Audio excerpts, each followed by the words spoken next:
రోమీలకు రాసిన పత్రికలో ప్రధానంగా మనం గమనించేది ఏంటంటే, అది మొదటి 11 అధ్యాయాల్లో దేవుడు లోకంలో ఉన్నటువంటి పాపుల కొరకు ఎలాంటి రక్షణ కార్యము చేశాడో దాని గురించి రాయబడింది. ఆ తర్వాత 12వ అధ్యాయం నుండి 16వ అధ్యాయం వరకు ఆయన నామమున విశ్వాసం ఉంచి పాప క్షమాపణ పొంది రక్షింపబడినటువంటి వారు పరిశుద్ధపరచబడిన తర్వాత వారు ఏ రకంగా ఆయన కొరకు జీవించాలో దాని గురించి ఆయన రాయించాడు. అపోస్తలుడైన పౌలు అదే విషయాలను 12వ అధ్యాయము నుండి ఆయన రాయడం ప్రారంభించాడు. సో సహోదరులారా అన్నాడు కనుక ఇది సహోదరులకు రాయబడినటువంటి విషయముగా మనం భావించాలి. ప్రధానంగా దాంట్లో ఉన్నటువంటి మెయిన్ ఇష్యూ లేకపోతే ముఖ్యమైనటువంటి విషయం ఏంటంటే, సజీవ యాగముగా మీ శరీరములను ఆయనకు సమర్పించుకొనుడి, లేకపోతే present your bodies unto him as a living sacrifice. మీ దేహమును సజీవ యాగముగా దేవునికి సమర్పించుట, లేకపోతే దేవునికి అర్పించుట, లేకపోతే దేవునికి దాన్ని లోబరుచుట అని పౌలు భక్తుడు పరిశుద్ధాత్మ చేత ప్రేరేపించబడినప్పుడు ఆ మాటలు రాశాడు. సో నిజానికి మనము ఆలోచిస్తే దేవుడికి మనల్ని మనము ఒక ప్రెజెంట్ గా ఇవ్వడము అక్కడ మనకు చేయబడినటువంటి బోధలో కనబడుతోంది.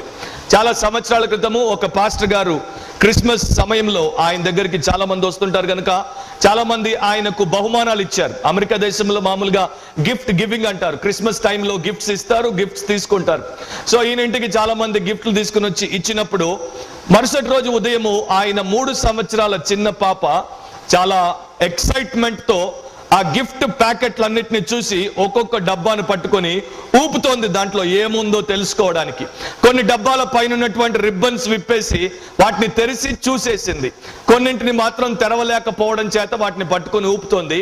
కానీ అవన్నీ చూసి చాలా గొప్పగా ఎక్సైట్ అయిపోతున్నప్పుడు ఒక పెద్ద డబ్బా మీద ఉన్నటువంటి ఒక ఎర్రటి బౌ, అంటే దాని మీద గిఫ్ట్ ర్యాపింగ్ గా కట్టినటువంటిది ఊడిపోతే దాన్ని తీసుకొని తన తల మీద పెట్టుకుందంట. తన తల మీద పెట్టుకున్నప్పుడు తండ్రి అప్పుడే అక్కడికి వచ్చినప్పుడు ఆ డాడీ వంక చూస్తూ అందంట, daddy daddy I'm a present అందంట. డాడీ డాడీ నేనే ఒక ప్రెజెంట్ ని అని అంది. ఆ పాస్టర్ గారు తర్వాత ఒక ప్రసంగంలో ఏమని బోధించారంటే, ఆ రోజు నా చిన్న బిడ్డ తన తల మీద అలాంటి గిఫ్ట్ ర్యాపింగ్ పెట్టుకొని ఐఎమ్ ఏ ప్రెజెంట్ అన్నప్పుడు నాకు ఎంతో సంతోషం అనిపించింది. అదే ప్రకారం దేవుడు తన బిడ్డలు ఆయన కోరినట్లు ఆయనకు సమర్పించుకున్నప్పుడు వారి జీవితాలను ఆయనకు ఒక ప్రెజెంట్ గా ఇచ్చినప్పుడు ఆయనకు అంతే సంతోషం కలుగుతుంది. ఆ విషయాన్ని పౌలు భక్తుడు రోమా 12వ అధ్యాయంలో ప్రస్తావించాడని ఆయన చెప్పడం జరిగింది. సో నా ప్రియ సహోదరి సహోదరులారా, క్రైస్తవ జీవితంలో మనం గమనించేటువంటి ప్రాముఖ్యమైనటువంటి విషయం, చాలా మంది గుర్తించకుండా విసర్జించి లేకపోతే నిర్లక్ష్యం చేసేటువంటి చాలా ముఖ్యమైనటువంటి విషయం ఏంటంటే, మన జీవితంలో అంటే క్రైస్తవ జీవితంలో అన్నిటికన్నా ముఖ్యమైనది నిన్ను నీవు నన్ను నేను ఆ దేవునికి సజీవ యాగముగా సమర్పించుకోవడం. వాన్స్ హ్యావ్నర్ అనేటువంటి ఒక భక్తుడు ఒక మాట అనేవాడు, God wants self first before substance and service. అంటే నీవు దేవుని కొరకు సేవ చేయక మునుపు దేవుడికి నీ యొక్క సబ్స్టెన్స్ నుండి అంటే నీ యొక్క స్వాస్థ్యము నుండి కానుకలు ఇవ్వక మునుపు దేవుడికి నిన్ను నీవు అర్పించుకోవాలి. విచారం ఏంటంటే, మనము దేవుడి సేవ చేయడానికి ముందుకు వస్తాం, దేవుడికి కానుకలు ఇవ్వడానికి ముందుకు వస్తాం, కానీ దేవుడికి మనల్ని మనం అర్పించుకోం. అదే చాలా మంది క్రైస్తవ జీవితాల్లో ఉన్నటువంటి ఒక ఘోరమైనటువంటి విషయం. దేవుడు కోరేది ఏంటంటే, మొదట నిన్ను నీవు నాకు అర్పించుకో, ఆ తర్వాత నీ సేవను అర్పించు, ఆ తర్వాత నీ స్వాస్థ్యాన్ని అర్పించు. చాలా మంది దశమ భాగం ఇవ్వడానికి వెనుక పడరు, కానీ వారి దేహాన్ని దేవుడికి ఇవ్వడానికి మాత్రం చాలా సంకోచిస్తారు. అవునంటారా కాదంటారా? ఎందుకంటే మన క్రైస్తవ్యంలో కూడా కొన్ని ఆచారాలు వచ్చేసాయి. సో మన మనసు ఉన్నా లేకపోయినా ఆచారం ప్రకారం అలవాటును మనం చేసుకుంటూ వెళ్ళిపోతాం. అది దేవుడు మెచ్చడు. మీ దేహమును ఆయనకు సజీవ యాగముగా ఇచ్చినప్పుడు మీ సేవ లేకపోతే మీ దశమ భాగము లేకపోతే మీరు ఇచ్చే ఇతర అర్పణలన్నీ కూడా దేవుడు అంగీకరిస్తాడు, వాటిని బట్టి ఆనందిస్తాడు. సో ఇక్కడ రాయబడినటువంటి విషయాన్ని పౌలు భక్తుడు ఎంతో చక్కగా రాశాడు. ఎట్లా రాశాడంటే, ఆయన ఒక ఆజ్ఞ ఇస్తున్నట్టు రాయట్లేదు, కానీ బతిమాలుతూ ఆయన రాస్తున్నాడు. పరిశుద్ధమును దేవునికి అనుకూలమునైన సజీవ యాగముగా మీ శరీరములను ఆయనకు సమర్పించుకొనుడని దేవుని వాత్సల్యమును బట్టి మిమ్మల్ని బతిమాలు కొనుచున్నాను. దేవుడు మన పట్ల చూపినటువంటి కనికరాన్ని బట్టి, దేవుడు దేవుడు మన పట్ల చూపినటువంటి కృపను బట్టి. నిజానికి దేవుడు మనల్ని ఒక్క నిమిషంలో తుడిచి పారేయొచ్చు. ఒక్క నిమిషంలో అసలు ఆయన ఈ రక్షణ ప్రణాళికను రచించి తన కుమారుడైనటువంటి యేసును లోకానికి పంపించి ఆయన మీద మనం చేసినటువంటి పాపాన్ని మోపి ఆయన మన కొరకు శిక్ష అనుభవించేటట్టు చేసి ఆయన దేహము విరగొట్టబడినట్లు, ఆయన రక్త నాళాల్లో నుండి రక్తమంతా చిందింపబడినట్లు, ఆయన మన కొరకు మనకు బదులు చనిపోయి సమాజబడి 3వ రోజున తిరిగి లేచినట్లు ఇంత పెద్ద కార్యం ఆయన చేయాల్సిన అవసరం వచ్చేదే కాదు ఒకవేళ ఆయన కోపపడి ఉంటే. కానీ ఆయన దానికి బదులు కనికరం చూపి మనల్ని రక్షించాడు. So God's mercies are so great. దేవుడి యొక్క వాత్సల్యం ఎంతో గొప్పది కనుక దాన్ని జ్ఞాపకం చేసుకొని మనము ఆయన యొక్క రుణాన్ని తీర్చుకోవడానికి మన దేహమును ఆయనకు సమర్పించుకోవాలని పౌలు భక్తుడు రాస్తున్నాడు. సమర్పణ లేకుండా, గుర్తుపెట్టుకోండి, సమర్పణ లేకుండా మన జీవితము దేవుని చిత్తాన్ని ఎన్నటికీ చేయదు. రేపు మనందరము ఒక స్థలానికి వెళ్తాం. మిమ్మల్ని మీరు దేవుని బిడ్డలు అని అనుకుంటే, మీరు క్రైస్తవులు అని మీరు భావిస్తే మీకు అందరికీ ఒకే ఒక ప్లేస్ ఉంది. మీకు తెలుసు అనుకుంటాను ఏంటో ఆ place. You will all go to heaven. You will all go to God. దేవుడి దగ్గరికి వెళ్తారు, పరలోకానికి వెళ్తారు. అక్కడికి వెళ్ళినప్పుడు ఆయన ముందు మీరు నిలబడినప్పుడు, ఆయన మిమ్మల్ని లెక్క అడిగినప్పుడు అప్పుడు ఏం జవాబు చెప్తారు అనేది మనం తప్పకుండా ఆలోచించాలి. కొన్ని సందర్భాల్లో కొంతమంది దాని గురించి అస్సలు ఆలోచన లేకుండా తర్వాత చూసుకుందాములే అనేటువంటి యాటిట్యూడ్ తో బ్రతుకుతారు. కానీ క్రైస్తవుడు అట్లాంటి ముందు చూపు లేనటువంటి జీవితాన్ని జీవించడానికి దేవుడు ఒప్పుకోడు. సో దేవుడి వాక్యం మనకేం చెప్తోంది? ఆయన మనకు చేసినటువంటి ఆ గొప్ప కనికర కార్యాన్ని బట్టి మనం ఆయనకు చేయగలిగినటువంటి అత్యంత చిన్నది మన జీవితాన్ని ఆయనకు సమర్పించుకోవడం. చాలా మందికి భయం, సమర్పించుకుంటే దేవుడు నా జీవితాన్ని తీసుకొని ఏం చేస్తాడు అని. ఏమీ చెయ్యడు. మీ జీవితాన్ని బాగు చేస్తాడు. Praise the lord. మీ జీవితాన్ని మీరు జీవించలేని దానికన్నా గొప్పగా మీ చేత జీవింప చేయడమే దేవుడికి చేతనవుతుంది. ప్రతి చిన్న బిడ్డ, మనకు పుట్టిన బిడ్డ కూడా పుట్టినప్పటి నుండి మన ఒళ్ళో ఉండకుండా, మన సంకనం ఉండకుండా, మనం పెంచే రీతిలో పెరగకుండా తన జీవితాన్ని తానే జీవించడానికి ఇష్టపడతానంటే మనం వదిలిపెడతామా చెప్పండి? వాడిని మనం పెంచి పెద్ద చేయాలి, ప్రయోజకునికి చేయాలి. అదే ప్రకారం దేవుడు కూడా మనల్ని ప్రయోజకులుగా చేయాలంటే మనము ఆయన ఒళ్ళో ఉండాలి, ఆయన సంకన ఉండాలి, ఆయన చెప్పు చేతుల్లో మనం ఉండాలి. అప్పుడే ఆయన చిత్తాన్ని మనం చేయగలుగుతాం. ఇది చాలా మందికి అర్థం అవ్వట్లేదు. దాన్ని ఎంత త్వరగా అర్థం చేసుకుంటే అంత ఎక్కువగా మీరు దీవించబడతారు. బైబిల్లో కొన్ని చిత్రాలు మనకు కనబడతాయి. వాటిని బట్టి చూస్తే మనము దేవుడికి ఎందుకు సమర్పించుకోవాలో మనకు అర్థమవుతోంది. ఆయన దేవుడు, మనము ప్రజలము. ఆయన యజమాని, మనము దాసులము. ఆయన మన ప్రభువు, మనము శిష్యులము. ఆయన కాపరి, మనము గొర్రెలము. ఆయన వరుడు, మనము వధువు. సో ఈ పిక్చర్స్ అన్నిటిని మీరు చూసినప్పుడు మనము ఆయనకు లోబడాలి, మనము ఆయనకు సరెండర్ అవ్వాలి అనేది ఎంతో అద్భుతంగా దేవుడు మనకు చూపిస్తున్నాడు. అయినా కూడా మనం దాన్ని ఇంకా గ్రహించలేకపోతున్నాం. ఒక 3 కారణాలు నేను చెప్తాను ఎందుకు ఆయనకు మనం లోబడ్డం మనకు క్షేమమో. మొట్టమొదటిది మనం చూస్తే గాడ్ ఈజ్ వైజ్ అని పౌలు భక్తుడు రోమ 11:33లో రాశాడు. ఆహా, దేవుని బుద్ధి జ్ఞానముల బాహుల్యము ఎంతో గంభీరము, ఆయన తీర్పులు శోధింపనెంతో అసఖ్యములు, ఆయన మార్గములు ఎంతో అగమ్యములు అని అంటున్నాడు. సో దేవుని యొక్క బుద్ధి జ్ఞానముల బాహుల్యము. బాహుల్యం అంటే ఏంటో తెలుసా? స్పాన్ అంటారు. స్పాన్ లేకపోతే ఎక్స్టెన్షన్ అంటారు. ఇప్పుడు నేను నా 2 చేతులను ఇలా చాచాను అనుకోండి, మీరు ఒక టేప్ పట్టుకొని వచ్చి కొలిస్తే ఇది ఎంత పొడవుందో మీకు మీటర్ల రూపంలో తెలిసిపోతుంది. దేవుడి యొక్క బుద్ధి జ్ఞానములను మనము కొలవడానికి ప్రయత్నిస్తే అది మనకు అంతుపట్టదు. ఎందుకంటే ఆయన యొక్క బుద్ధి జ్ఞానములు, విజ్డమ్ ఆఫ్ గాడ్ కి లిమిటేషన్ అనేది లేదు, పరిధి అనేది లేదు, హద్దు అనేది లేదు. అది ఒక అంతము లేనటువంటిదిగా ఉంది. సో అంత గొప్ప జ్ఞానికి మనల్ని మనం లోపరుచుకోవడం జ్ఞానంతో కూడిన పని అని పౌలు భక్తుడు మనకు చెప్తున్నాడు.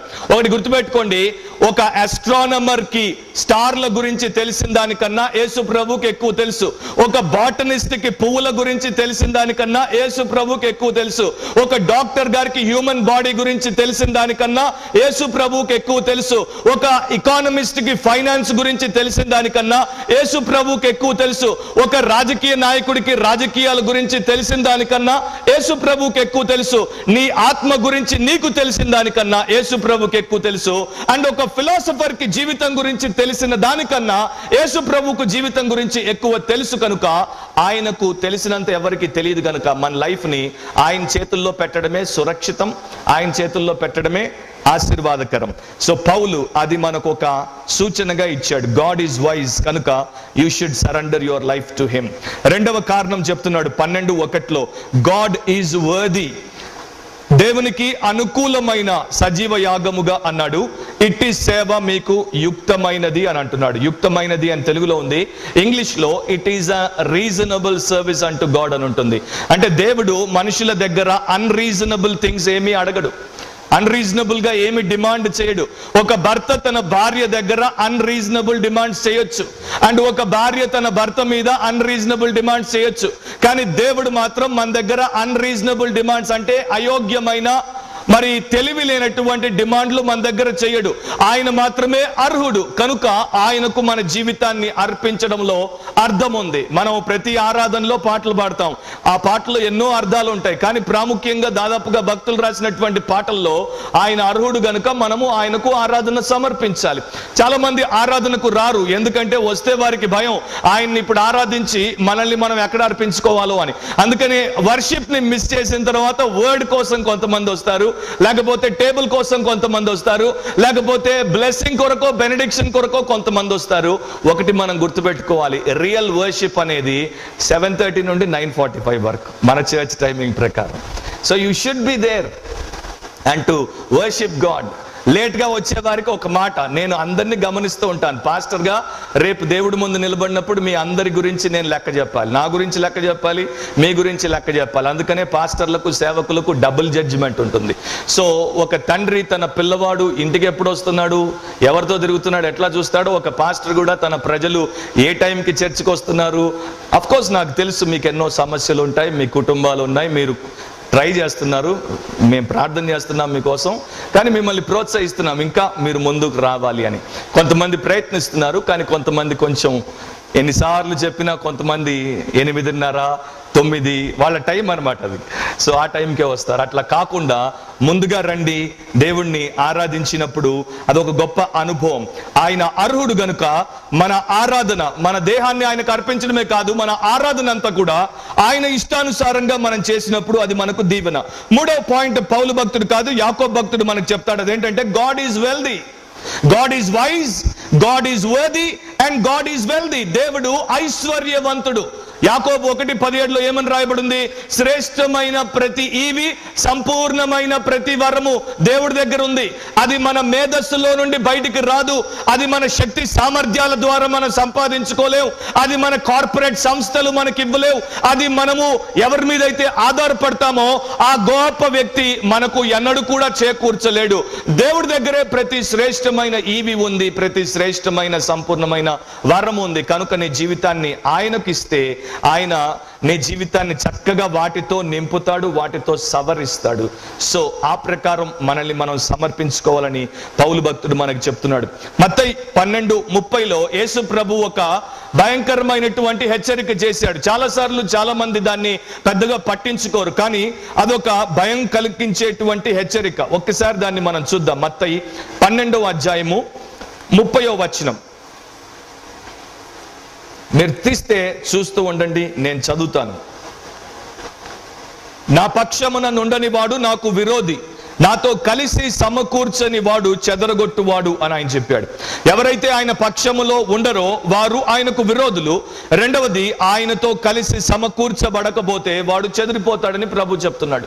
సో మనం ఆయన పక్షములో ఉన్నాము అన్నది ఎప్పుడు దేవుడు ఆమోదిస్తాడో తెలుసా? ఎప్పుడైతే నీవు బేషరతుగా నీ జీవితాన్ని ఆయన పాదాల దగ్గర పెట్టి పాడతావో, ఇదిగో దేవా నా జీవితం ఆపాదమస్తకం నీకంకితం శరణం చరణం అని పాడడం బాగా వచ్చు, కానీ నిజంగా రియలిస్టిక్ గా అది మనం చేసామా? అది చేయకపోతే మనం ఇంకా ఆయన పక్షానికి రాలేదు, అది చేయకపోతే మనం ఇంకా ఆయనతో సమకూర్చబడలేదు. ఆయనతో మనం సమకూర్చబడకపోతే మనం చెదరగొట్టబడతాం, we will be scattered. అది ఎప్పుడు జరుగుతుందో కూడా కొన్ని సందర్భాల్లో కొంతమందికి తెలియనటువంటి పరిస్థితిలో అది జరిగిపోవచ్చు. కనుక దేవుడికి లోబడ్డం చాలా చాలా ప్రాముఖ్యం. A.W. టోజర్ అనేటువంటి గొప్ప భక్తుడు దీని గురించి ఒకసారి ఆయన పుస్తకంలో ఒక అద్భుతమైనటువంటి మాట రాశాడు.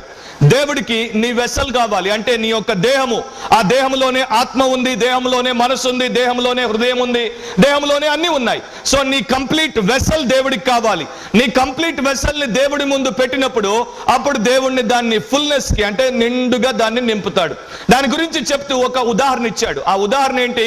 నీవు ఒక పేద దేశంలో ఉన్నావు అనుకో, ఆ పేద దేశంలో నీవు ఉన్నప్పుడు అక్కడ కరువు ఉందనుకో, అండ్ నీకు తినడానికి ఆహారం లేదనుకో, అలాంటప్పుడు గవర్నమెంట్ వారు ఆహార పంపిణీ చేస్తున్నారు. సో బ్రెడ్ పాలు ఇస్తున్నారు. నీ దగ్గర ఒక ప్లేటో లేకపోతే బుట్టో ఒక గ్లాసు ఉంది. నీవు లైన్ లో నిలబడున్నావు. నీవు వచ్చి నీ గ్లాసును వారి ముందు పెట్టకపోతే వారు పాలు ఆ గ్లాసు నిండుగా పోయరు. నీవు వచ్చి నీ ప్లేటో బుట్టో వారి ముందు పెట్టకపోతే దాంట్లో వారు బ్రెడ్ నిండుగా పెట్టరు. సో నీవు దూరంగానే నిలబడి ఉంటే నీ గ్లాసు నీ ప్లేటు రెండు ఖాళీగానే ఉంటాయి, అండ్ నీవు ఆకలితో అలమటించి చావాల్సి వస్తుంది. ఏ మనిషి అయితే దేవుడికి తన జీవితాన్ని సమర్పించడో ఆ మనిషి తన జీవితంలో దేవుని యొక్క పరిశుద్ధాత్మ యొక్క పరిపూర్ణతతో నింపబడి ఉండలేడు అని A.W. టోజర్ అనే గొప్ప ప్రవక్త తన పుస్తకంలో రాశాడు. సో దాన్ని మనం దృష్టిలో పెట్టుకుందాం. 3 విషయాలు నేను మీకు చెప్తాను. ఫస్ట్ ఆఫ్ ఆల్, పౌలు మనకు చెప్పేటువంటి మాట ఏంటంటే presentation of your whole life. నీ జీవితం అంతటిని కూడా నీవు దేవునికి సమర్పించమని ఆయన చెప్తున్నాడు. ముఖ్యంగా ఇక్కడ శరీరము అని మాట వినియోగించాడు. నా బాడీ అంటే చాలా మంది ఏమనుకుంటారంటే కేవలం పైన కనిపించేటువంటి ఈ తొడుగు, ఈ యొక్క అవుటర్ అపియరెన్స్ అనుకుంటారు. కానీ బైబిల్ ప్రకారం బాడీలోనే మన స్పిరిట్ ఉంది, బాడీలోనే మన సోల్ ఉంది, బాడీలోనే మన మైండ్ ఉంది, విల్ ఉంది, ఎమోషన్స్ ఉన్నాయి, హార్ట్ ఉంది, అన్ని ఉన్నాయి. కనుక బేసికలీ పౌలు ఏం చెప్తున్నాడంటే నీ యొక్క సమస్తమును నీవు దేవునికి అర్పించు, సమర్పించు అని ఆయన చెప్తున్నాడు. నా దేహం గురించి మనం ఆలోచించినప్పుడు దేహము క్రియలలో తన్ను తాను వ్యక్తపరుచుకుంటుంది. Body expresses itself in acts. ఒక మాట మనం చదువుదాం. 1 కొరింథీ 6వ అధ్యాయము 19-20 వచనాలు. 1 కొరింథీ 6:19-20. మీ దేహము దేవుని వలన మీకు అనుగ్రహింపబడి మీలోనున్న పరిశుద్ధాత్మకు ఆలయమై ఉన్నదని మీరు ఎరుగరా? మీరు మీ సొత్తు కారు, విలువ పెట్టి కొనబడిన వారు కనుక మీ దేహముతో దేవుని మహిమపరచుడి. నా ఒక్కసారి 19ని మరొకసారి మీరు చూడండి. అక్కడ ఒక మాట మీకు చూపించాలి. మీ దేహము దేవుని వలన మీకు అనుగ్రహింపబడి. మీ దేహము ఎవరి ద్వారా మీకు అనుగ్రహించబడింది అనుకుంటున్నారు? చాలా మంది అనుకుంటారు మా తల్లి తండ్రి నన్ను కన్నారు కనుక they have given me the body. No, మీ దేహము మీకు మీ తల్లి తండ్రుల ద్వారా అనుగ్రహించబడలేదు. మీ దేహాన్ని వైద్య శాస్త్రం తయారు చేసి మీకు ఇవ్వలేదు. మీ దేహము దేవుని వలన మీకు అనుగ్రహింపబడింది. కనుక ప్రతిసారి మీరు అద్దం ముందు నిలబడినప్పుడు, ప్రతిసారి మీరు తల దువ్వినప్పుడు, ప్రతిసారి మీ ముఖానికి ఫేస్ ప్యాకో లేకపోతే ఇంకొక ప్యాకో పెట్టినప్పుడు, లేక అన్ప్యాక్ చేసినప్పుడు, ఆర్ మీరు వస్త్రాలు వేసుకున్నప్పుడు, మీరు స్నానం చేసినప్పుడు, మీరు కూర్చున్నప్పుడు, లేచినప్పుడు, మీకు బాడీలో నొప్పేసినప్పుడు, మీకు బాడీలో బిర్యానీ తిన్నప్పుడు హాయిగా అనిపించి త్రేపు వచ్చినప్పుడు ఒకటి గుర్తుపెట్టుకోండి, ఆ దేహము మీది కాదు, ఆ దేహాన్ని దేవుడు మీకు అనుగ్రహించాడు. He gave you. ఆయన మొదటిసారి మిమ్మల్ని సృష్టించినప్పుడు మీకు ఇచ్చాడు, అండ్ రెండవసారి మిమ్మల్ని విమోచించినప్పుడు దాన్ని ఆయన వెలపెట్టి కొనేసుకున్నాడు. సో మనకు మనదంటూ ఏమీ లేదు. ఆమేన్. కానీ ఎందుకు మరి మీ దేహాన్ని ఇంట్లో పెడతారు చర్చికి తీసుకొని రాకుండా? మీ దేహము దేవుడిది. ఎక్కడ ఉండాలి? అది చర్చిలో ఉండాలి, ఆయన సన్నిధిలో ఉండాలి. కానీ మీ దేహం మీద మీకు ఇంకా హక్కు ఉంది అనేది ఎప్పుడు అర్థమవుతుందో తెలుసా? చాలా మంది భక్తులు ఏమంటారంటే నిజమైనటువంటి విశ్వాసులకు ఒక సూచన ఉంటుందంట. చర్చి టైమింగ్ కన్నా ముందు వస్తారంట, చర్చ్ అయిపోయిన తర్వాత అందరికన్నా చివరి పోతారంట. అదొక సూచన. దేవుడు దేహాన్ని మనకు ఇచ్చాడు, ఆయన దేహాన్ని ఇచ్చాడు అనేది మనం గుర్తించినప్పుడు, వెలపెట్టి కొనబడిన వారు మనం గుర్తించినప్పుడు ఈ దేహంతో మనం దేవుడిని మహిమపరచాలి. ఈ దేహాన్ని మనం ఆయనకు అర్పించకుండా ఆయన్ని మనం మహిమపరచలేం. యేసు ప్రభు గురించి ఒక మాట రాయబడింది. హెబ్రీ 10వ అధ్యాయం 5వ వచనం. దయచేసి మీరు తిప్పగలిగితే తిప్పండి, లేకపోతే నోట్ చేసుకోండి. తర్వాత తప్పకుండా మీరు దాన్ని మెడిటేట్ చేయండి. హెబ్రీ 10వ అధ్యాయం 5వ వచనం. కాబట్టి ఆయన ఈ లోకమందు ప్రవేశించినప్పుడు ఇలాగు చెప్పుచున్నాడు, బలియు అర్పణయు నీవు కోరలేదు గాని నాకు ఒక శరీరమును అమర్చితివి. సో యేసు ప్రభుని దేవుడు లోకానికి పంపించినప్పుడు ఆయనకు ఒక శరీరాన్ని అమర్చాడు. 10వ వచనాన్ని మనం చూస్తే ఆ శరీరమును ఎందుకు దేవుడు అమర్చాడో మనకు అర్థమవుతోంది. యేసుక్రీస్తు యొక్క శరీరము ఒక్కసారియే అర్పింపబడుట చేత ఆ చిత్తమును బట్టి మనము పరిశుద్ధపరచబడి ఉన్నాము. సో యేసు ప్రభువుకు దేవుడు శరీరాన్ని ఎందుకు అర్పించాడంటే మనమందరము విమోచింపబడినట్లు, మనము చేసినటువంటి పాపము ఆయన శరీరం మీద మోపబడి దానికి శిక్ష విధింపబడినట్లు ఆయనకు ఒక దేహాన్ని ఇచ్చాడు. సో యేసుకు దేవుడు అనుగ్రహించినటువంటి దేహముతో యేసు దేవుని చిత్తాన్ని ఎట్లా చేశాడో అదే ప్రకారం దేవుడు నీకు నాకు అనుగ్రహించినటువంటి దేహముతో మనము దేవుని చిత్తాన్ని చేయాలి. అది చేయాలంటే మనము మన దేహాన్ని సజీవ యాగముగా ఆయనకు అర్పించాలి. ఇంకొక వచనాన్ని తిప్పండి, ఇది చాలా ముఖ్యము. ఎందుకంటే చాలా మంది క్రైస్తవులు మాది ఆత్మీయ జీవితం గనుక అది ఆత్మకు సంబంధించింది, ఆత్మను సరిగ్గా ఉంచుకుంటే చాలు, మా దేహము ఎట్లా ఉన్నా పర్వాలేదు, దేవుడు ఏమీ అనుకోడు అని అనుకుంటూ ఉంటారు.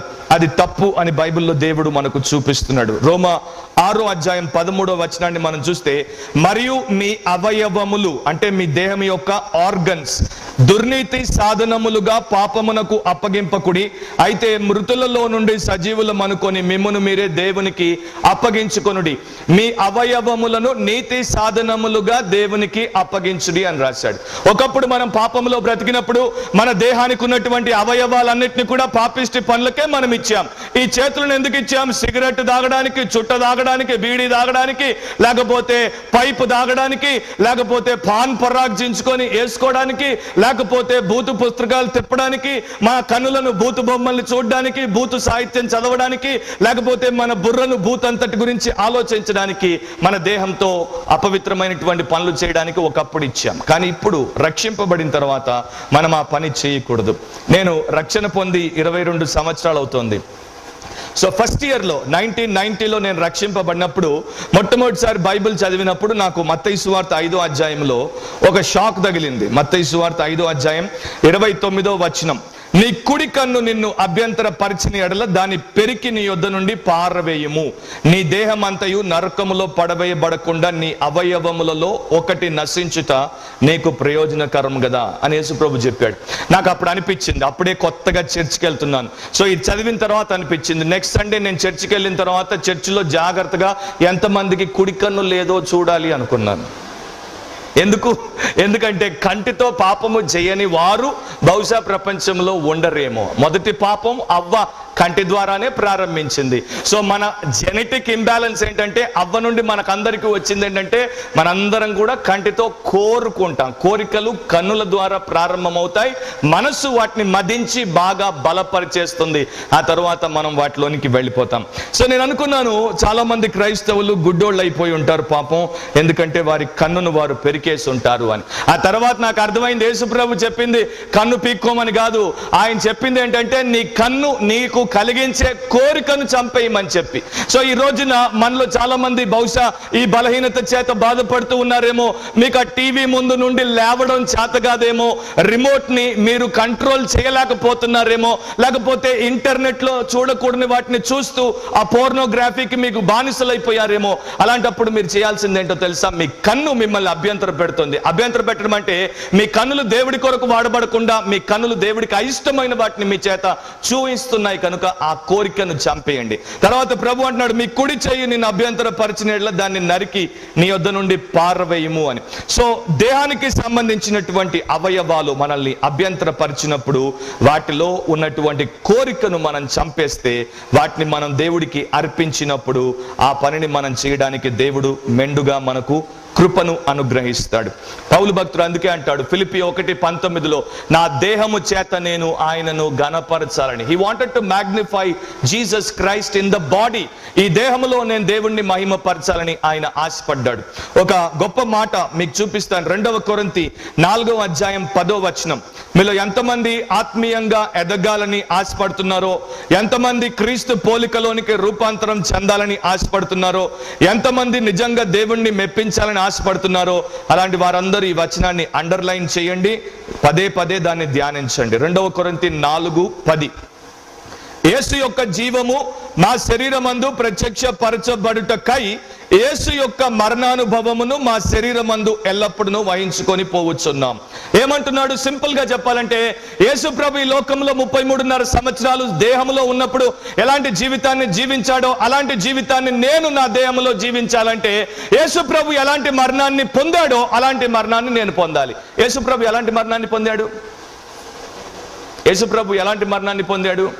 సోఫాలో కూర్చోబెట్టి మెల్లగా మత్తుమంది ఇచ్చి ఆ తర్వాత ఆయన చంపేశారు కదా. ఏం చేశారు? ఇంజెక్షన్ ద్వారా చంపేశారు యేసు ప్రభుని? లేకపోతే సింపుల్గా ముసుకేసి ఉరిదీసి చంపేశారా? కాదు, సిలువేశారు. సిలువ అన్నిటికన్నా దారుణమైనటువంటిది. సో ఘోరమైనటువంటి రీతిలో ఆయన దేహము చిత్రహింసలు చేయబడి చంపబడింది. దాంట్లో ఒక పిక్చర్ ఉంది. ఆ పిక్చర్ ఏంటో తెలుసా? నీ దేహంలో ఉన్నటువంటి పాపిష్టి కోరికలను నీవు ఆ ప్రకారం క్రూసిఫై చేయాలి. గలతీ 5:24 మీరు తర్వాత చదువుకోండి. క్రీస్తు యేసు సంబంధులు తమ దేహమును దాని ఇచ్చలను సిలువ వేసి ఉన్నారు అని. సో నీవు యేసులాగా సిలువ వేయబడినటువంటి జీవితాన్ని జీవించినప్పుడు యేసు యొక్క జీవము నీ దేహంలో కనబడుతుంది. అప్పుడు నీవు యేసు ప్రభులాగా లోకములో రూపాంతరపరచబడినటువంటి జీవితాన్ని జీవించగలవు. ప్రాబ్లం ఏంటంటే, చాలా మందికి సిలువ వేయబడినటువంటి అనుభవం లేదు, కానీ ప్రతి ఒక్కరు యేసు ప్రభు అయిపోవాలనుకుంటున్నారు. ఎట్లయిపోతారు? How can you become like Jesus unless your life is crucified? His life will not manifest. ఆయన జీవము బయటికి కనిపించదు. సో మనము సమర్పించుకున్నప్పుడు దేహంలో ఉన్నటువంటి అవయవాలను అవినీతి సాధనాలుగా కాకుండా అవి నీతికి సాధనాలుగా అర్పించేసినప్పుడు మన జీవితం అద్భుతంగా ఉంటుంది. ఆత్మ ప్రేరేపితమైన ఆరాధన ద్వారా ఆత్మస్వరూపైన దేవుని ఆరాధించాలనుకుంటున్నారా? వాక్యానుసారమైన ఆరాధన ద్వారా వాక్య రూపమైన దేవుని ఆరాధించాలనుకుంటున్నారా? ఆశీర్వాదకరమైన ఆరాధన ద్వారా ఆశీర్వాదాలు పొందాలనుకుంటున్నారా? రండి, ఆత్మ ప్రేరేపితమైన వాక్యానుసారమైన ఆశీర్వాదకరమైన ఆరాధనకు ఆహ్వానం. ఆదివారం ఉదయం 7:30 నుండి 9:45 వరకు విక్టరీ వర్షిప్ సెంటర్, స్వీకారుక్కర్ ఆడిటోరియం, జూబ్లీ బస్ స్టేషన్ ఎదురుగా, సికింద్రాబాద్.